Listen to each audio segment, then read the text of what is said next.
بسم الله الرحمن الرحيم، والصلاة والسلام على رسول الله الكريم. حياكم الله أخواني وأخواتي الكرام. معكم أخوكم الشيخ الروحاني مسعد العماني.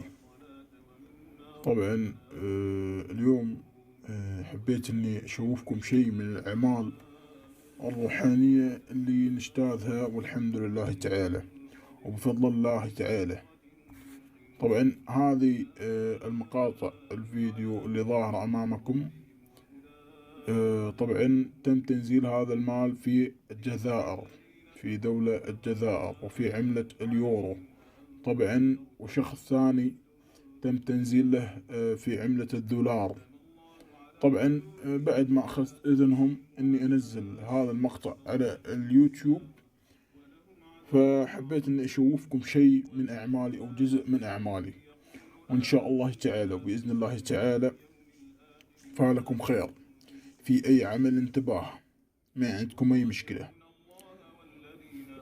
أول شيء الآن بنتكلم عن تنزيل الأموال. طبعا إجاني أكثر من شخص، إن كان في المغرب ولا إن كان في سلطنة عمان ولا إن كان في الكويت، يقول لي ليه ما تنزل أموال أو ليه ما ترد علينا.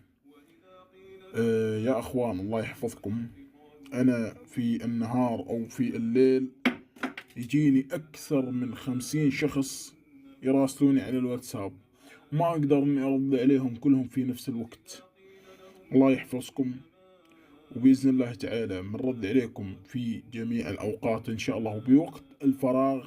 طبعا أكثر أعمالي وأكثر أشغالي طبعا تكون بين اللهم صل على سيدنا محمد، بين الساعة 12 بالليل للساعة 7 الصباح. وبإذن الله تعالى الوكيل الشخصي حقي هو اللي بيرد عليكم. طبعا بوقت اللي أكون أني بقلب الجلسة هو اللي يرد عليكم يا أخوان. وإن شاء الله تعالى أنا بس حبيت أني أعطيكم هذا المقطع الفيديو إثباتا على عملي وإثباتا على برهاني مع الناس، والحمد لله. وبإذن الله تعالى ما بنقصر معاكم في أي عمل إن شاء الله، متواجدين في جميع الأوقات إن شاء الله. بس انتظاركم علي شوي، ولأنه ضغط الشغل هو اللي يخليني ما أرد عليكم أو أطول حتى أرد عليكم.